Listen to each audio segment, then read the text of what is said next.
All right. So we have a live edition of the Drury Outdoors 100% Wild podcast today. And we have Mark Drury here with me in the studio. And we have a very special guest there in North Carolina, I believe, and Audrie Johnson. Hi, Audrie. Hey guys, thanks for inviting me to join you today. Thanks for joining us. Creedmoor, North Carolina. And this all comes about after a conversation that, well, I didn't know Audrie before about 6:30 or 7 o'clock this morning, but I was, getting up this morning, looked through a post that we had put out yesterday evening, and I noticed a comment that she had left on our page, and I read through it. It was a very thoughtful comment. And then I read through a multitude of other comments. It was a post we had with a couple of reconnaissance pictures with some dogs in the farm, which, as people know that follow our pages, know it's a recurring theme. So we put that out there, and then she had a very thoughtful response, as did several others. But it went well beyond that, and it started an argument between people saying shoot dogs and don't shoot dogs. And I mean, it just went into this whole other realm that, we certainly don't condone and thought it was kind of crazy, frankly. Absolutely. And so right out of the gate, we tried to kind of dispel that notion throughout and post it ourselves throughout that post and commenting and saying, hey, no, we would never do that. And we would never do that. It's pretty well documented. I mean, I don't know how many dogs he's caught over the years and called their owners and had them come pick them up, and he's fed them and watered them while they were there at the farm and all that kind of stuff. But it went to another spot, and I think that's the beauty of social media. It gives us this opportunity to reach out across the country to someone like Audrie who knows a lot about it, and it's their heritage, and it's what much like turkey hunting and deer hunting is our heritage here in the Midwest. This is their heritage and a farm of it. And there's probably a lot of misnomers about it, a lot of misinformation about. Yeah, I wanted to look at it from an educational standpoint. Absolutely. So, when Audrie presented the opportunity to catch up on the phone and just have a conversation, we jumped on it and thought it'd be a very good opportunity as a whole for our listeners and viewers out there across social media to get an opportunity to learn a little bit more about the types of hunting you can do with dogs. In the Midwest, it's not really something that's legal in most states. Not for deer. Yeah, not for deer. But you can predator hunt with dogs. Predator, rabbit, squirrels, whatever you want to do, or track deer in certain states, bloodhounds, Illinois, Missouri. If you've exhausted all efforts, you can't do it in Iowa. But anyway, I reached out and we had a good conversation this morning, and we wanted to continue it. And we thank you so much for going live with us, Audrie. So tell us a little bit about yourself and your store and what all you got going down there in North Carolina. Well, we are in North Carolina, and we're part of the heart of dog hunting here in the South. It's a way of life for us. It is a tradition, and it's a time-honored heritage that we want to protect and defend and see continue for future generations. I was raised with bird dogs, and all my life I've been involved in some sport of dog huntings, bird hunting, squirrel dogs, deer dogs, now bear dogs. And as we've gotten dogs, they become part of your family. I also am a bow hunter, and I know what it's like to sit in that stand. And for me, it's I get a whole nother reward by the time we load these dogs. The reward from the hunt is so much more fulfilling than the gratification that you get from your partners and your teammates. So when does the dog season open, and does it differ from the bow season or the general firearm season? Well, speaking for North Carolina, we don't have a training season. We can run all year round. So we can train any type of dog. We have, like I said, you can fox hunt here, deer hunt, bear hunt, bird hunt, squirrel hunt, all game, small game and large game, coon hunt. And it's training season all year long. So we don't really have, per se, an off season. When can you actually hunt over them? Our dog season, well, you run as far as kill season, that would be September, October, November, and December. And is there certain months that it's better? I mean, is the rut better or worse, or early season versus late season? Is there a time that you go, you know what, this is peak running time? I think that all just kind of depends on the skill of the dog. You've got the dog and the drive and the nose and the grit with them, and your land. You're able to, whether it's man drives or just hunting with the dogs in general. There's not really a problem or a better time. One better than any other. So I'll do a comparison. Like, I grew up, I always had beagles, and we rabbit hunted all the time, and a lot of guys in town had beagles, and every beagle was not created equally. And I assume the same goes for dogs. It has to do with their training and their overall, I guess, genetic code, how good they are or how poor they are at it. So define the ultimate deer dog, if you will. Like, what's the one that you go, that's the best deer dog I ever had? Well, and a lot of people do choose to use beagles to hunt with. Majority of people are going to use a walker, which is going to be just a taller, more long-legged, faster dog. It's going to get the dog up and move the dog across the property. It's not like you're going to have a coon dog or a bear dog that's going to find a tree and it's going to pull up on the tree and bark. It's going to move with the game, and it'll leave the property with the game. But you've got to have the nose. And the drive and the grit, but just depending on the block of woods, you may luck up and just be able to flush them out and have a good day. So does the deer instinctively circle like a rabbit, or do they just go and you're trying to block them off at the next property line, or, describe what the deer does? Well, it's kind of hard to say what the game's going to do. I mean, if we had a magic wand and we could control the game, then we wouldn't have to be in this position anyways and be having this debate and could, steer the dog to the game and prevent the problem, knowing that he's going to a bordering neighboring property or, somewhere that we may not have permission to be. We try to encourage everybody to be as proactive as possible. Encourage them to do as much as they can to make sure that either you have enough vehicles or you have enough, guys on foot that are able to cut your dogs off or get around a path that they need to try to avoid, any conflict, because that's not what we're looking for. We do encourage everybody to have a mutual respect for each other. We're all in this for the same reason. And in the end, it's about unity, and we try to promote as much unity as we can and not division, because we all wear orange, and we have enough on the outside that we have to face from anti-hunters, between PETA and Humane Society and different things like that we that we have to fight here on a daily basis to protect our dogs and make sure that our family members and loved ones come home safe with us. So let me ask you, on a typical deer drive setup, is it that you have several? Because we saw one picture that somebody posted on our post, and it was a bunch of different vehicles, and it was, to me, it reminded me of, say, a deer drive back when I was younger, and those were more prevalent in the Midwest. The guy, it says Todd Edwards. Yeah. And there were a bunch of trucks. So do you guys treat it as if it would be a deer drive like we do in the Midwest, where you line up and then you just kind of flush them out? Or how do you guys approach this style of hunting? Yes. And I mean, we do have two different forms here in North Carolina. I mean, we do have what we would call, casting the dogs and hunting with the hounds. And we also have field trials, which is, more of a competition style, form of hunting, and those do occur, more year round on speed and drive and crossings and things like that. But as far as the hunt itself, you do want to make sure that you do have your members and trucks and vehicles on foot. Most of the time, with the technology that we have with Garmin's and tracking devices and equipment now,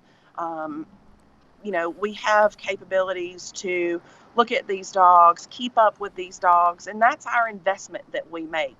to protect these dogs and ensure that they are coming home safe with us, and to try to avoid any conflict and keep them from being where they need to be as much as possible. So I notice a dog in the background there. Tell us about that dog. This is Cash. He's one of my coon dogs. I had him from a puppy, and it's a bond like no other. And when I talk about the reward from the hunt, that's what it is. There's magic that happens in the time that you spend with these dogs and developing relationships with them, and hunting with them, and it's memories that are made that become, treasures. I have a little girl now, and I hope and pray that she's able to continue to make the same memories that I was able to make with my dad growing up. So steeped in tradition. What percentage of North Carolina hunters do you think hunt with a dog, and what percent don't, or do you have any, reference to that? It is very, very popular, very common here. I don't have the actual numbers or statistics, and I'll be glad to get all that information back to you. I do have that, but just not here with me. Sure. Very popular. And that's where our conversation led this morning when we visited. I was like, I appreciate your education, because here we can't hunt with dogs for deer.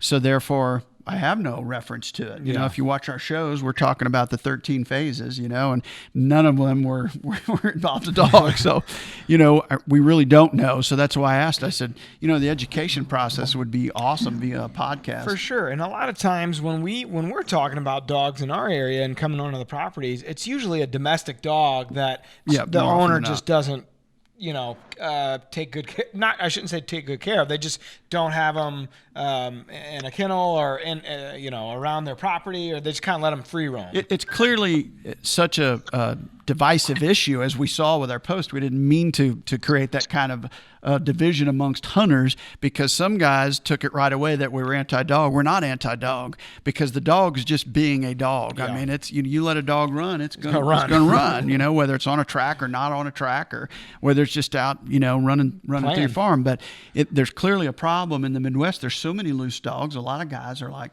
I don't want them on my property. Yeah. Oops, I lost my earbud. And I think a lot of times what you see is guys dropping what maybe was a family pet or something that they don't want to take care of anymore, and they just drop them off somewhere, and they become wild, more or less a feral dog, and they're just roaming, and it's no one's dog. So we have that trouble a lot. And then she said the trouble that they have down there are landowners that get frustrated, and they're actually shooting these dogs, which maybe speak to that a little. It's horrible. Yeah.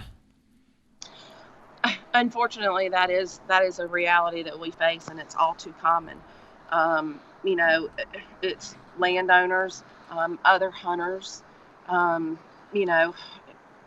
across. It's not just here in North Carolina, but across the southern states here, we do have that occur way too often, and that should never be the solution to any problem. We have a code of ethics that we try to promote to encourage proper care and relationships, to be proactive and communicate with neighboring property and landowners. Have good open lines of communication.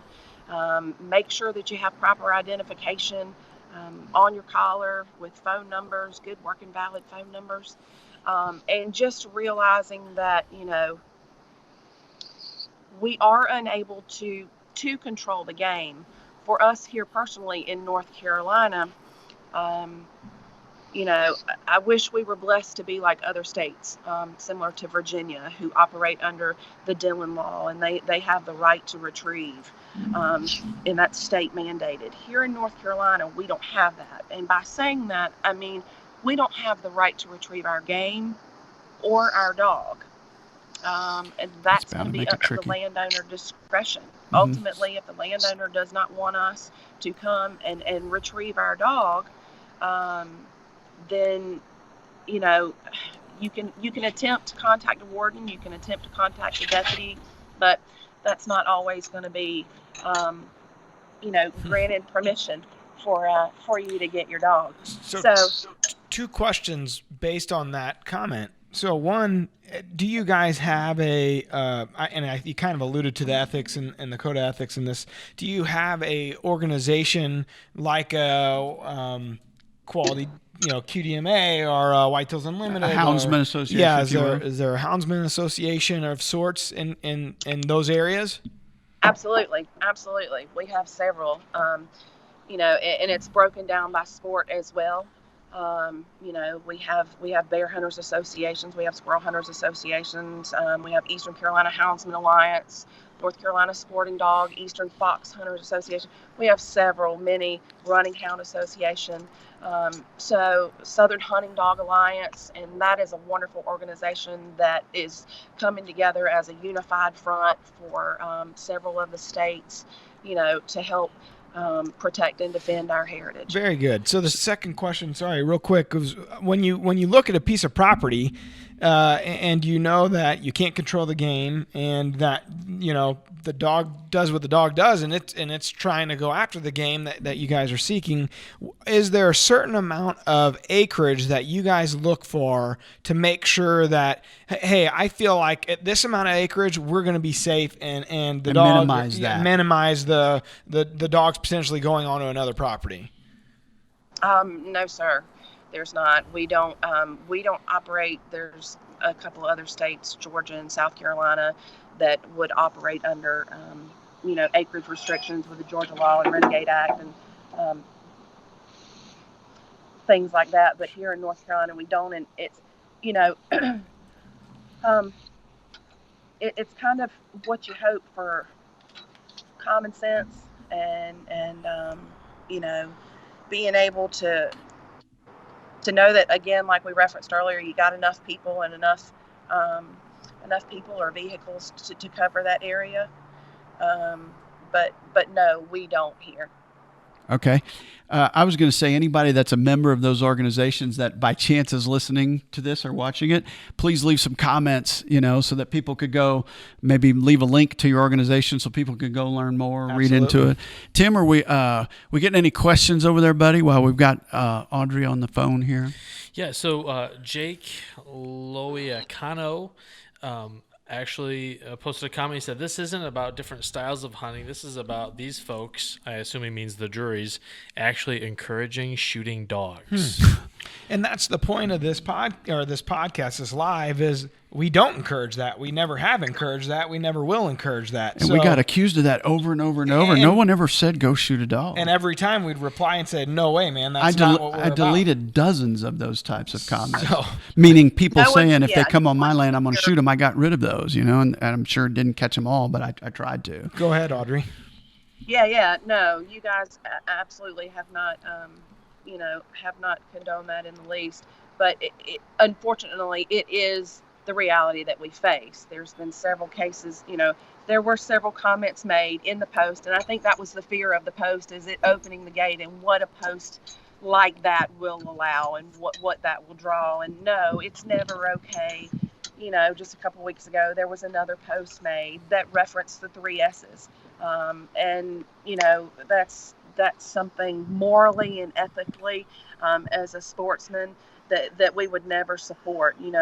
Any harvest you have to have Nor would we. Respect, yeah, a respect for. And Absolutely. That's never anything that Absolutely. So it couldn't be further from the truth from our standpoint. I think over our 30-year history, we've proven time and time again we try to be ethical and respectful and promote, legal hunting and conservation. So, of course. So, I don't know. It's one of those deals where you're darned if you do, you're darned if you don't. So that's the point of this, was us trying to help give a voice to hound hunters and show the other side of the post. I truly wanted to hear about it from an educational standpoint, because with education on how certain areas hunt that are different than ours comes maybe some sense of unity in that, well, maybe I need a better understanding of what they're referring to. And that was kind of why I reached out to Audrie, because her post was so well written. I said, I'd really like to have you on a podcast. She sent her cell number, so I called her and we started visiting. So we really appreciate you coming on today. And do you have any other questions out there, Tim? Maybe any directed at Audrie? Yeah, this one is likely directed at Audrie. It's from a person named Britton. The first thing every dog hunter throws up is their right to dog hunt. What about the rights of still hunters that have their rights ruined by dogs? I mean, I take off work to get in the stand, and when it's ruined, that's just a waste of money.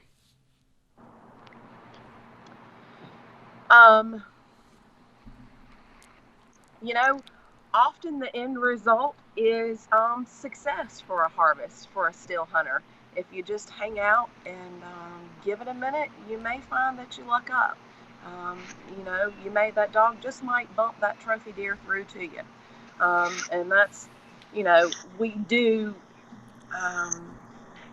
want to make sure that the focus and what we promote is a unified front. Hound hunters are a major part of the front line of conservation. You know, we're not just hound hunters. Majority of us are also still hunters. You know, and we're just hunters. And take part, you know, in more than just hound hunting, and the contribution, you know, fishing and in different sports as a whole to be conservationists of the wildlife and the game.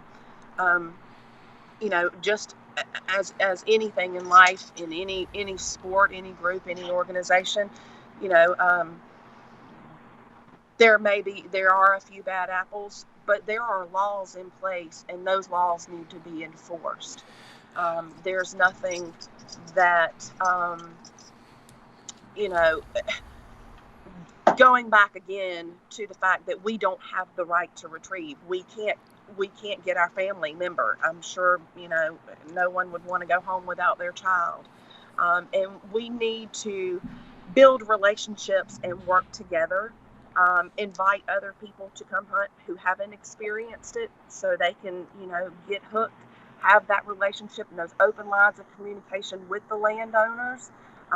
Make the effort to be proactive, you know, and try to always respect each other, no matter what the circumstances. You know, you're a sportsman first. Absolutely. Respect the game, and you respect each other. You know, again, you know, we keep coming back to it. We all wear orange. Sure. You know, we can't hunt deer over dogs in either Missouri or Illinois or Iowa or any of the above, but I've had a few bucks that I would have liked to have tried it on. Yeah. To get them up and moving, because they just seemingly would not move.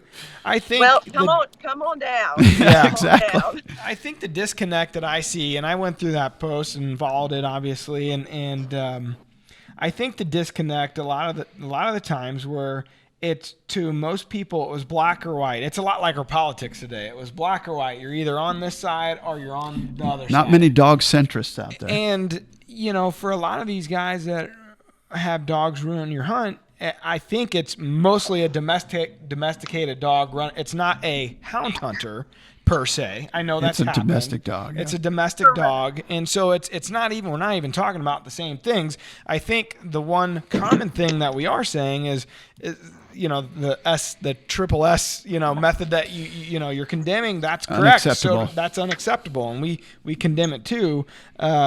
You know, I think we show that we try to go great lengths to. And the very root of the post was, I think, misinterpreted, because we said deer dogs, meaning Right. DEAR, Like deer we dogs, were like writing we to were them. writing to the dog, meaning your owner really isn't paying attention. We've asked and asked, and they still won't keep you tied up. And we even mentioned, at least keep them out in October and November, you know, when we're out there hunting so much. So it was a tongue-in-cheek post meant to say the owners really aren't helping us here. So, and I think a lot of people construed that as we targeted deer dogs, DEER, and that was not the case. And that we were poking the bear, you know. Yeah, quote, and that unquote, wasn't the case either. So, Yeah, I don't think that was the intention of the post. It just opened the gates for things to, you know, allowed several comments. Yeah. that, It did, and that none of us support. yeah, was not our intent. We apologize for that, certainly. And any other questions out there, Tim? Yeah, Joey makes a comment. Joey Rayner says that running deer with dogs is traditional. You outlaw deer hunting with dogs, you got to outlaw all hunting dogs, including ducks, rabbits, squirrel, hogs, anything to do with dogs and hunting. You can't be picky. You do away with one, you got to do away with all of it. and I don't think anybody's saying that, you know, that we want to outlaw that, you know. Yeah, and Audrie, maybe you could speak to this. Has there been a state where dog hunting was allowed that it has been taken off the books in the last decade or so? I mean, generally where it's allowed, it's still allowed. I don't, like here, it's never been allowed. So we've just never been able to do it. So we grew up hunting a different method. And maybe a commenter could say, yeah, I used to be able to dog hunt and I can't anymore. I mean, has it been, have they taken it off the books anywhere? I think, unfortunately, we're starting to see the trend, and we're starting to see attempts for restrictions and limitations. But there again, that goes back to there's not necessarily an issue that should arise that does not already have laws in place to handle that situation. So we just need to make sure the laws that are already in place are enforced. Encourage good neighborly, relationships among each other. We're all and for just, Absolutely. We may choose to do things differently, but we're on the same team. Very good. Anything else, Tim? And commenters are saying that in some states this is a county by county push and that it's slowly being edged out. Oh, they are trying to edge it out. Incrementalism at play, it sounds like. So it's a hot topic. Yeah, North Carolina, like I referenced earlier, we're not like Virginia, where they operate under a Dillon law, which means they're state mandated. Here in North Carolina, it is county by county, and we do have to, go before the commissioners and, try to protect and defend this heritage. I know here for us in North Carolina, we actually had a constitutional amendment that was passed this year to protect all forms of traditional hunting. Awesome. The sport of hound hunting, traces all the way back in lineage to, George Washington. So it is a rich heritage, and it is a passion for so many. It's a bond that some people who haven't experienced it will never even understand. So that's what we want to try to reach, teach, and release to those who don't know the love of hound life. Absolutely. I think if we could help and share that, somehow through our social channels, we're all for it. Well, I talked to Audrie this morning. I said, do you write, or do you know of a good, houndsman that writes that we could publish some stories within DeerCast? We'd love to embrace that culture within DeerCast because it's for all deer hunters, just so, just from an educational standpoint, and give them a voice within our app. So she's going to work with Tim to possibly get that going. So very good. Anything else out there, Tim? Or Mark, you got an invite from Brandon Means to come to Virginia, listen to a pack of rabbit beagles, and he thinks that you'll be hooked. God bless him. Thank you. I appreciate the invite. And we sure appreciate your time, Audrie. You did a fantastic job, and happy Valentine's Day. Same to you guys. Thanks so much, and we'll be in touch. And moving forward, we'll work on this together because we all wear orange. Absolutely, we do. We're all together. Better together than divided. That's certainly true. Absolutely. Thank you, Audrie. You did a great job. Thanks, guys. All right. Bye-bye. Bye-bye. Take care. Thank you. Bye-bye. All right. So that wraps it up. Hopefully you guys found this interesting, guys and gals out there. And, anytime we can do something that's a little outside of our comfort zone or our familiarity, we're all for it. Cool part about social media, man. That's right. We were able to get out there and talk to Audrie. We wouldn't have met her otherwise, and now we know her, and we're starting down a different path. Absolutely. And I didn't have to get all dressed up for a podcast. No, that's right. Tim's going to Tim's out.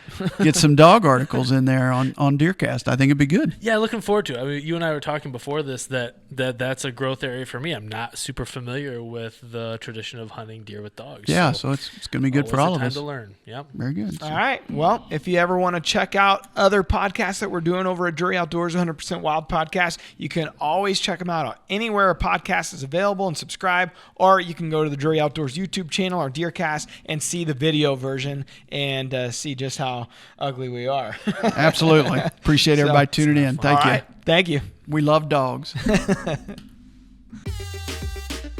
We're adding new videos every week, so make sure to click that subscribe button and check out all of our amazing content. This episode of DoD TV was brought to you by Bass Pro Shops and Cabela's.